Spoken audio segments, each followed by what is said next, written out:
రాష్ట్రంలో రాష్ట్రంలో ఈ రోజు అభివృద్ధి సంక్షేమం రెండు కళ్ళుగా భావించి కూటమి ప్రభుత్వం తెలుగుదేశం పార్టీ ముందుకెళ్తుంది. ఈ రోజు ప్రజలందరూ చాలా స్వతంత్రంగా చాలా స్వేచ్ఛగా బయట తిరుగుతున్నారు. గత ప్రభుత్వం లాగా ఎక్కడా అక్రమ కేసులు కానీ అవినీతి కేసులు కానీ పెట్టట్లేదు. ఈ రోజు ఎవరైనా కేసులు పెడితే ఎవరి మీద అరెస్ట్ చేస్తున్నారంటే అది కేవలం తప్పు చేసిన వాడి మీద మాత్రమే. గత ప్రభుత్వంలో అధికారం చేతిలో ఉంది కదా అని చెప్పి ఇష్టానుసారంగా వాళ్ళు ఇష్టం వచ్చినట్టు కేసులు పెట్టి తెలుగుదేశం పార్టీ కూటమి ప్రభుత్వంలో ఉన్న కార్యకర్తలందరినీ ఇబ్బందులు పెట్టి మాట వాస్తవం కదా వర్మ గారు.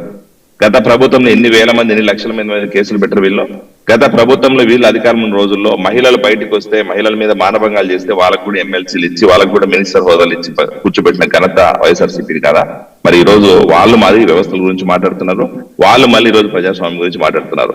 ప్రజాస్వామ్యాన్ని నిర్వీర్యం చేసి ప్రజాస్వామ్యబద్ధంగా కాదు అప్రజాస్వామ్యంగా పరిపాలన చేసి 5 సంవత్సరాలు రాష్ట్రంలో అరాచకం చేసి ఈ రోజు జగన్మోహన్ రెడ్డి ఒక్క ఛాన్స్ అని చెప్పి అడిగిన తర్వాత ఒక్క ఛాన్స్ ఇస్తే ఎలాంటి పరిస్థితులు రాష్ట్రంలో ఉంటాయో రాజారెడ్డి రాజ్యాంగం ఎట్లా అమలు చేస్తారు చూపించారు కాబట్టి ఈ రోజు 11 స్థానాలకు పడుకోబెట్టరు. ఈయన కూడా ఈ రోజు కూడా వైఎస్ఆర్సీపీ నాయకులు బుద్ధి రాలేదు, వైఎస్ఆర్సీపీ మాట తీరులో బుద్ధి రాలేదు. ఈ రోజు ఎక్స్ మినిస్టర్లు ఉంటుంది, ఎక్స్ ఎమ్మెల్యేలు ఉంటుంది, ఎక్స్ కార్యకర్తలు ఉంటుంది కదా. ఈ రోజుగా నేను ఒకటి అడుగుతున్నా, నిజంగా మీకు చిత్తశుద్ధి ఉంటే నిజంగానే ప్రజల్లో వ్యతిరేకత ఉంటే ప్రజల్లోకి వెళ్ళి మాట్లాడమ్మా. ఎందుకు ఈరోజు ప్రజల్లోకి పోలేకపోతున్నాం? ఎందుకు నగరంలో మీరు తిరగలేకపోతున్నారు?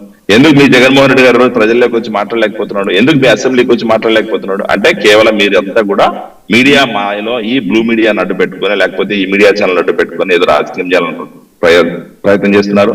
అలాగే రెండో విషయం ఏంటంటే ఇక్కడ వైఎస్ఆర్సీపీ కార్యకర్తలు ఎవరికి కూడా ఈ రోజు పరిస్థితి అది జగన్మోహన్ రెడ్డి గారి మీద నమ్మకం లేదు. ఆ జగన్మోహన్ రెడ్డి గారి నమ్మకం కల్పించడం కోసం ఆ కార్యకర్తలు నమ్మకం కల్పించడం కోసం లేదా కార్యకర్తలు ఏదో కొంచెం ఉత్సాహం ప్రయత్నించడం కోసం ఇలాంటి మాటలు మాట్లాడుతున్నారు, ఏదో రెచ్చగొట్టే ప్రయత్నం చేస్తున్నారు.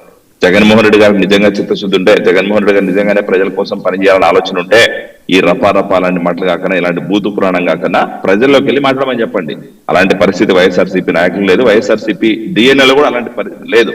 వాళ్ళ డిఎన్ఏ అంతా ఏంటంటే రౌడీజం చేయాలా, ఈరోజు రాక్షస పాలన చేయాలా, అవినీతి చేయాలా, డబ్బులు సంపాదించాలా, రాష్ట్రంలో ఈ రోజు అరాచకం చేసి ప్రజల్ని భయభ్రాంతులకు గురి చేయాలా, మహిళల మీద దాడులు చేయాలా, లేకపోతే ఈ రోజు రాష్ట్రంలో ఉన్న తెలుగుదేశం పార్టీ కూటమి ప్రభుత్వంలో ఉన్న నాయకుల్ని కించపరిచే విధంగా మాట్లాడాలి. ఇది వైఎస్ఆర్సీపీ అజెండా, వైఎస్ఆర్సీపీ మేనిఫెస్టో.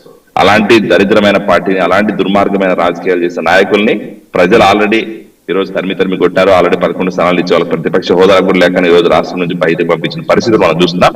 రాబోయే రోజుల్లో లోకల్ బాడీ ఎలక్షన్ అయినా లేకపోతే నెక్స్ట్ ఎలక్షన్ అయినా కూడా వైఎస్ఆర్సీపీకి మళ్ళీ ఇంకోసారి భూస్థాపితమయ్యే పరిస్థితి ఉంటుంది. దయచేసి రోజా గారు ఇప్పటికైనా కూడా వాస్తవ పరిస్థితులు తెలుసుకుని మాట్లాడండి. మీరు మాట్లాడుతున్న మాటల్లో మీరు ఒకసారి మళ్ళీ బ్యాక్ వెళ్ళి వింటే కూడా మీరు కూడా అసహించుకునే పరిస్థితి ఉంటుంది. అంత దరిద్రమైన లాంగ్వేజ్ మీద మాట్లాడుతున్నారు. పోలీస్ శాఖని ఈ రోజు భయం లేదు, రాజకీయ నాయకులంటే భయం లేదు, ప్రజలంటే భయం లేదు, వ్యవస్థలంటే భయం లేదు, ఈ రోజు మాకు లా అండ్ ఆర్డర్ అంటే భయం లేదని చెప్పి విచ్చలవిడిగా మాట్లాడితే రాబోయే రోజుల్లో పర్యావసనం దీనికి డబల్ ఉంటది. అదొకసారి ఆలోచించుకోమని చెప్తారు. Right, okay. Lakshman,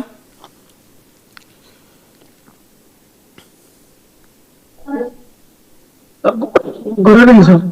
good evening. ఏంటి లక్ష్మణ్, రోజా గారిని మళ్ళీ వదిలేరా ఏంటి?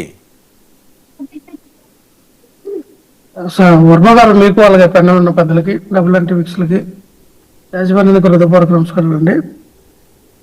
రోజా గారిని వదలడం ఏంటంటే మా పార్టీ అధికార ప్రతినిధి మాజీ మినిస్టర్